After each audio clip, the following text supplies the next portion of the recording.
Our next speaker here is outstanding speaker, outstanding ICU doc, assistant professor of medicine, the Mayo College of Medicine.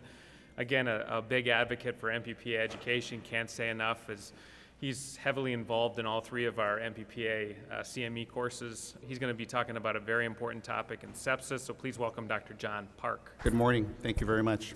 So sepsis. So as with most things, there's an update that I think is relevant, and we'll talk about that. But we'll also talk about, unfortunately, because of government regulations, we can't fully let go of the old, but we'll talk about how that all plays together. I have, again, no relevant financial conflicts of interest to disclose. So for the next 40 minutes or so, I'll walk you through, again, I think the importance of recognition. Like our talk yesterday, and like most disease, including certainly delirium, I think it's important for us to be able to recognize.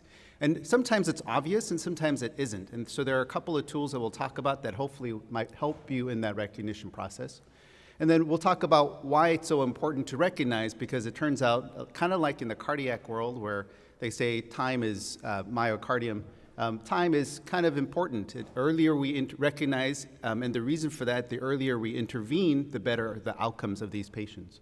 And then we'll talk about some treatment guidelines that's out that I think is important, and hopefully your institutions are working on some of these things, because CMS has threatened that your reimbursement at some point is going to be tied. It was supposed to actually start this year.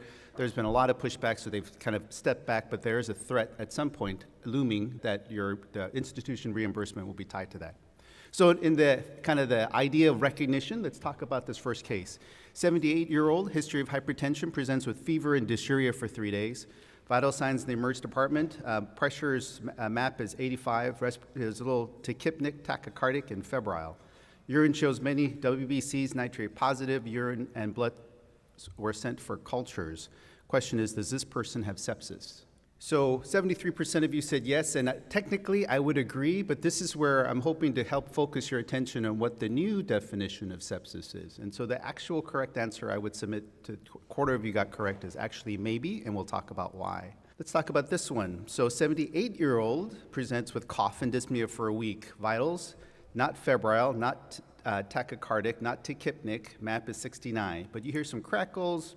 You see white count of 9,000, lactates 1, which is normal, bilirubin's 1.8, with normal being 1.2, creatinine's 2, normal being 1.2, chest X-ray shows an infiltrate in the right lower lobe.